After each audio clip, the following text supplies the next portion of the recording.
Assalamualaikum warahmatullahi wabarakatuh.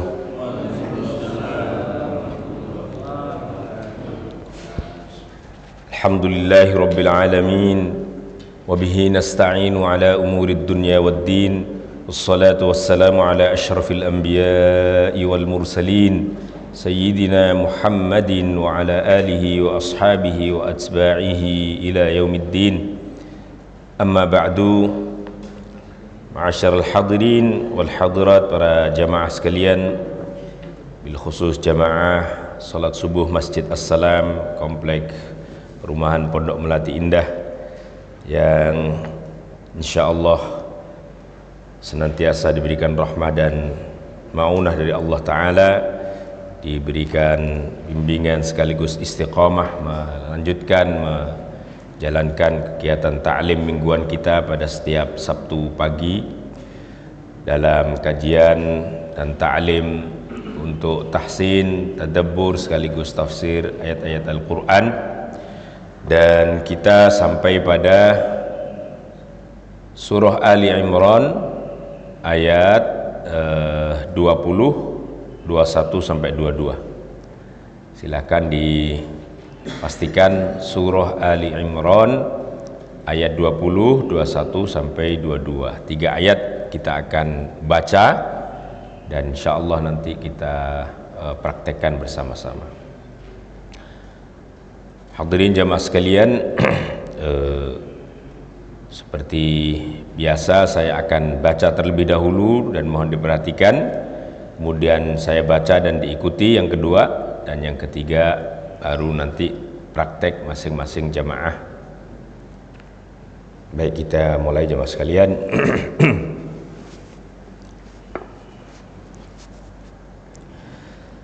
A'udzu billahi minasy syaithanir rajim.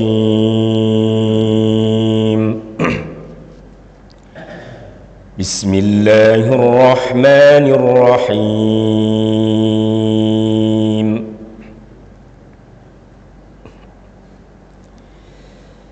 فإن حاجوك فقل أسلمت وجهي لله ومن اتبعني وقل للذين أوتوا الكتاب والأميين أأسلمتم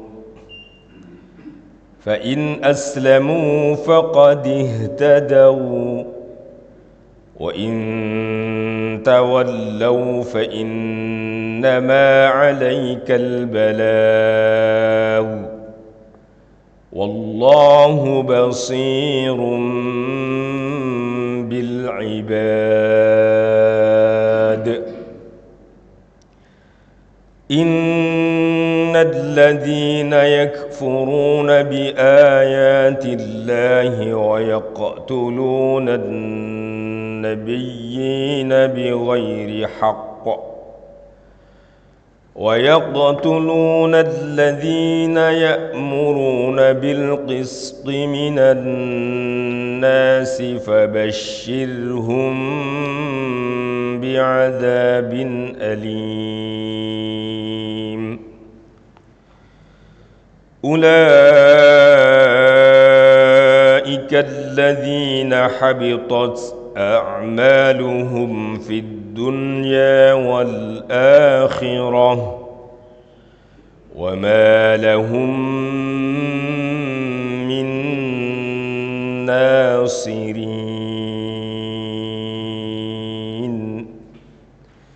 صدق الله العظيم. Mari selanjutnya kita praktekkan dan mohon semuanya membaca setelah saya baca dengan suara yang jelas, dengan makhraj atau bacaan makharijul hurufnya yang jelas, supaya kita terbiasa dengan bacaan yang tartil, yang fasih. A'udzu billahi minasy syaithanir rajim. A'udzu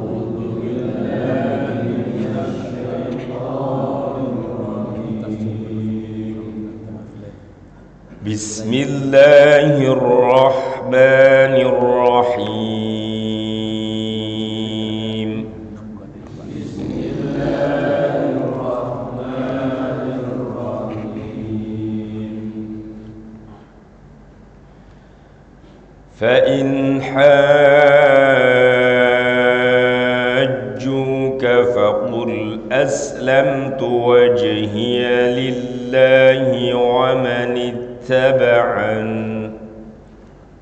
فإن حاجوك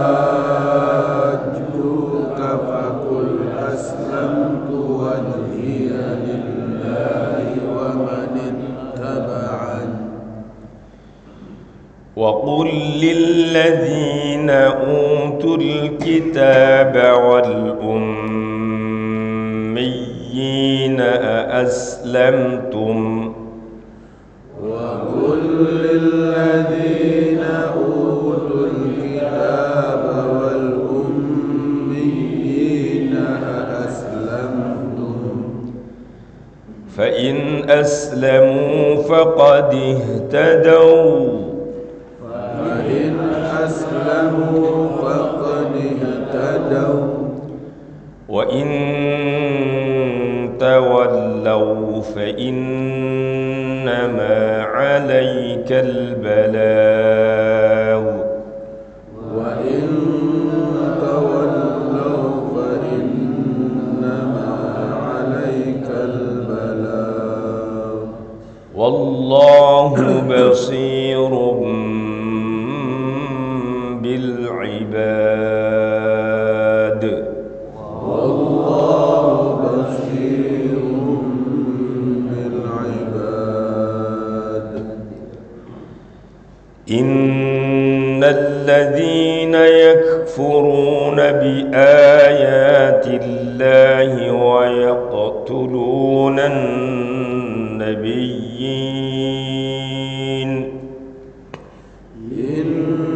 الذين يكفرون بآيات الله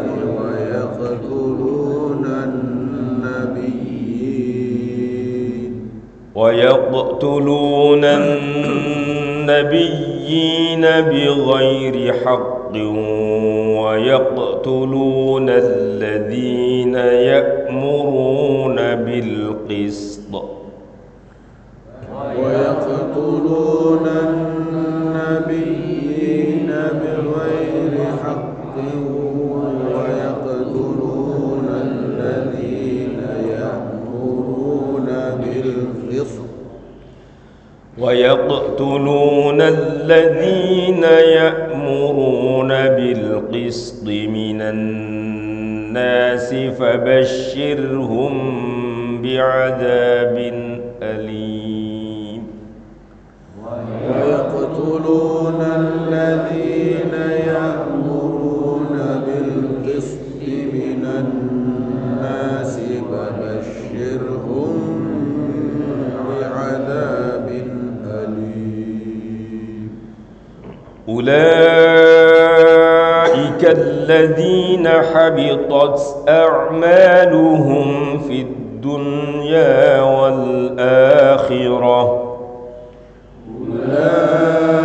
أولئك الذين حبطت أعمالهم في الدنيا والآخرة وما لهم من ناصرين وما لهم من ناصرين صدق الله العظيم صدق الله العظيم. Alhamdulillah secara umum bagus bacaan jemaah sekalian mengakhiri daripada ta'lim kita. Sedikit saya ingin menegaskan masih dalam bab tentang hukum mim dan nun ini. Kemarin kita mulai dari ilmu tajwid tentang hukum mim sukun Masih ingat oleh kita di mana ada mim sukun bertemu dengan salah satu huruf hijaiyah. Saya ulang yang kemarin, ada bacaannya idhar syafawi, ada ikhfa syafawi, ada kemudian idgham mimi atau idgham mutamathilain.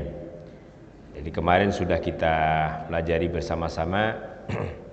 Memang dalam ilmu tajwid ini banyak berkait dengan dua huruf ini, yaitu mim dan nun, karena ini sering nanti dijumpai. Nanti yang dasar-dasar itu ada namanya nun, sukun, dan tanwin. Dalam tajwid ada namanya ahkamun nun wat tanwin, nun, sukun, dan tanwin. Itu awal-awal yang kemudian dibagi menjadi 5, ada idhar, ada idgham bila gunnah, ada iqlab, ada ikhfa. Lalu kita masuk kemarin juga sudah mim sukun. Itu ada 3 yang tadi kita sebutkan. Nah, sekarang masih dalam bab mim dan nun. Ingat-ingat zaman sekarang, memang mim dan nun inilah yang banyak dibahas di dalam ilmu tajwid, karena memang ini mempengaruhi bacaan yang jelas dan yang tidak jelas. Bacaan idhar, bacaan ikhfa, bacaan idgham itu berkait sekali dengan huruf mim atau huruf nun. Nah, sekarang bukan mim atau nun yang disukun, tapi berkait dengan mim dan nun yang ditasydid. Ini orang kadang-kadang kalau tidak dibiasakan prakteknya bisa salah-salah, padahal ini sesuatu yang penting. Jadi ingat, mim dan nun yang ditasydid, yaitu dengan bacaan di mana setiap ada nun dan mim yang ditasydid itu harus dibaca gunnah. Sekali lagi, nun dan mim yang ditasydid itu dibaca gunnah. Dibaca gunnah itu dibaca gimana? Didengungkan. Cara mendengungkannya, ditahan bacaannya dengan kadar 2 harokat. Itu penting jamaah sekalian. Jadi setiap nanti kalau kita ketemu nun atau mim yang ditasydid, maka harus ditahan bacanya. Ditahan, didengungkan dalam kadar 2 harokat, kira-kira 2 harokat. Ini kalau kita ngikutin kaidahnya para ulama tajwid, seperti dalam kitab Hidayatus Sibyan itu disebutkan, wa gunnatun qad aujabuha abada fil mimi wan nuni idza ma syuddida. Kalau ada papan tulis diceranginnya lebih jelas. Wa gunnatun, dan adalah dibaca gunnah. Qad aujabu, para ulama tajwid sungguh, itu pakai qad, sungguh-sungguh mewajibkan dalam bacaan gunnah. Jadi mereka mewajibkan ini, tidak boleh ditinggal, tidak boleh tidak dilakukan. Saat kapan? Fil mimi, saat ada mim, wan nuni, dan ada nun, ma syuddida, yang dua-duanya ditasydid. Cuma tahu ditasydid itu berarti di double hurufnya, yang kemudian dalam tulisannya ditandai dengan kayak gigi begitu. Kayak apa istilahnya? Kayak W tapi W kecil. Boleh W kecil. Tadi ini nanti setiap kita baca pasti ada jemaah sekalian, ketemu nun tasydid atau mim tasydid. Coba misalnya kita baca tadi itu ada wal ummiyina aslamtum. Itu ayat pertama, diketahui jemaah sekalian. Wa qul lil ladzina utul kitaba wal ummiyina aslamtum. Itu ada mim tasydid. Mim tasydid itu sebenarnya kalau ditulis itu ada 2, mimnya pertama sukun, mim yang kedua berharokat, tetapi di dalam tulisannya digandeng menjadi satu, ditandain dengan W kecil itu tadi, W kecil. Nah, dalam hal kayak gini ingat kita itu harus bacanya ditahan. Tidak boleh bacanya wal ummiyina, nggak boleh, tapi harus wal ummiyina, ibaratnya dipanjangin dalam kadar harakat.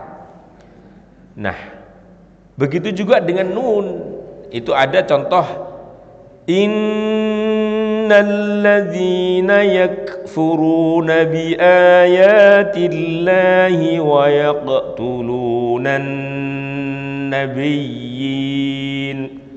Ada inna, tolong setiap kali ada inna ditahan, baik ada inna yang pendek maupun ada inna yang panjang. Misalnya kayak inna anzalnahu, inna itu nunnya dibaca panjang karena setelah nun ada alif. Kalau ini setelah nun tidak ada alif, pendek, dan itu maknanya berubah sekali. Kalau inna sesungguhnya saya Allah, tapi kalau inna begitu saja artinya hanya sesungguhnya, tergantung nanti setelahnya. Kayak innalladzina, ini harus ditahan bacaannya, dibaca gunnah. Sekali lagi jamaah sekalian, tidak boleh bacanya cuman innalladzina, nggak boleh, harus innalladzina. Kalau lagunya lagu Jawa ada model Pajikan Kinder tadi, jadi harus ditahan. Contoh lagi misalnya wa yaqtulunan nabiyyina, itu harus wa yaqtulunan nabiyina, mesti ditahan dengan dibaca gunnah. Nah, semua apalagi nanti di akhir ayat itu ada bacaan wa ma lahum, ada mim ketemu mim, idgham mutamathilain atau idgham mimi, didengungkan. Nah, terus bacaan yang kita maksudkan dengan tasdid adalah nun bertemu dengan nun. Ini ada nunnya sukun ditemu dengan nun yang tasdid, itu benar-benar harus digunnahkan. Maka tadi sebagian besar sudah benar, bacaannya adalah wa ma lahum min nasirin. Mim sukun ketemu mim itu di idgham mimi, apalagi kemudian ketemu tasdid. Jadi idghamnya benar-benar akmal. Akmal itu yang jelas, yang sempurna. Nun mati bertemu lagi nun, kemudian ditasdid lagi, itu idgham mutamathilain, sama-sama nunnya. Jadi mim ketemu mim, nun ketemu nun, kemudian dua-duanya ditasdid. Itu cara bacanya benar-benar harus diidghamkan. Ulangi lagi, diidghamkan itu berarti didengungkan dalam kadar 2 harakat atau lebih sedikit tidak apa-apa, 2 sampai 3 harakat tidak apa-apa. Wa ma lahum min nasirin, selalu harus dipraktekkan begitu jamaah sekalian. Tidak boleh kita bacanya wa ma lahum min nasirin, itu namanya tidak ditahan. Ingat oleh kita, di mana saja kalau kita ketemu nun dan mim yang ditasdid harus ditahan, dibaca gunnah. Dan gunnah itu memang bacaan hidung yang tidak melibatkan lidah. Makanya kalau orang kemudian sedang pilek baca gunnah itu biasanya susah, karena hidungnya kesumpet. Kalau hidung kesumpet nggak bunyi, itu gunnah tandanya. Dia nggak ngelibatin lisan. Wa ma lahum bidda, nggak ketemu, mesti harus keluar dari hidung. Midda, nah, itu kalau dibaca kita nggak butuh dengan lidah. Mulut kita itu mingkem itu apa? Mingkem tertutup, itu cukup. Wa ma lahum min nasirin. Jadi ngelibatin dengan bacaan hidung. Sekali lagi kaidahnya jamaah sekalian, kaidahnya sederhana, gampang dan diingat. Setiap ada nun dan mim yang ditasydid dibaca gunnah. Bacaan gunnah panjangnya 2 harokat. Cara membacanya ditahan dengan mendengung. Udah 3 itu kaidahnya. Jadi dan itu harus dipraktekkan. Sering kita soalnya kalau nggak dipraktekkan tidak muncul gunahnya karena buru-buru, karena bacaannya tidak terbiasa dengan benar, maka lalu kemudian tidak pas. Hadirin jamaah sekalian, inilah kaidah daripada tajwid dalam kesempatan pertemuan pagi ini. Semua ada manfaat dan hikmahnya. Insyaallah pertemuan berikutnya gantian kita akan membahas tentang tadabbur dan tafsir daripada ayat-ayat Al-Quran yang kita baca. Mari kita akhiri dengan doa tilawatil Quran. Allahumma arhamna bil Quran waj'alhu lana imaman wa nuran wa hudan wa rahmah. Allahumma dhakkirna منه ما نسينا وعلمنا منه ما جهلنا وارزقنا تلاوته آناء الليل وأطراف النهار واجعله لنا حجة لنا يا رب العالمين. Amin ya rabbal alamin. Kita tutup dengan kafaratul majlis. Subhanakallahumma wa bihamdika asyhadu an la ilaha illa anta astaghfiruka wa atubu ilaik. Wassalamualaikum warahmatullahi wabarakatuh.